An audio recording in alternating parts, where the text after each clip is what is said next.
فاكر إن النجاح محتاج فلوس؟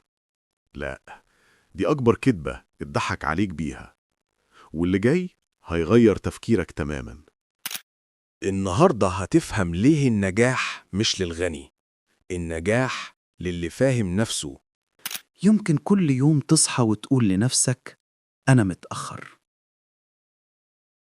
بتبص حواليك وتلاقي كل الناس بتجري، شغل وشهادات وفرص، وانت واقف مكانك.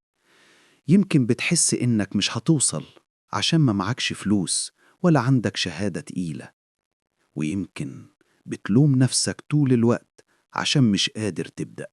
بس الحقيقة الفلوس والشهادات بتساعد، بس عمرك ما هتنجح بيهم لوحدهم.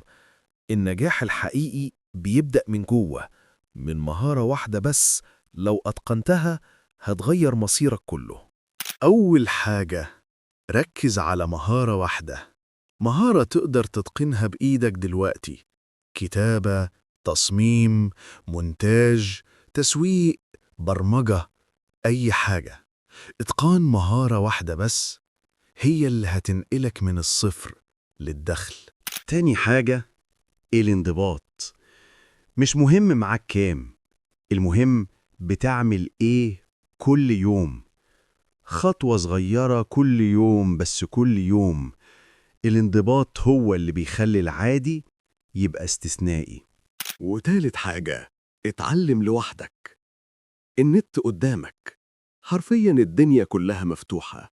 كورسات، كتب، تجارب ناس نجحت قبلك، وكل ده ببلاش. انت مش محتاج إذن من حد عشان تتطور. لما تجمع مهارة وانضباط وتعلم مستمر، ساعتها انت مش بس هتنجح، انت هتبقى نسخة جديدة تماما من نفسك، نسخة أقوى، أذكى، وأقرب للي طول عمرك بتحلم بيه.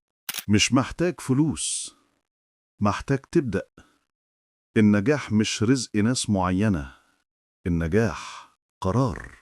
لو عايز تبني نسخة أقوى من نفسك، ما تنساش تشترك في القناة وتفعل زر الجرس علشان نبني النجاح مع بعض.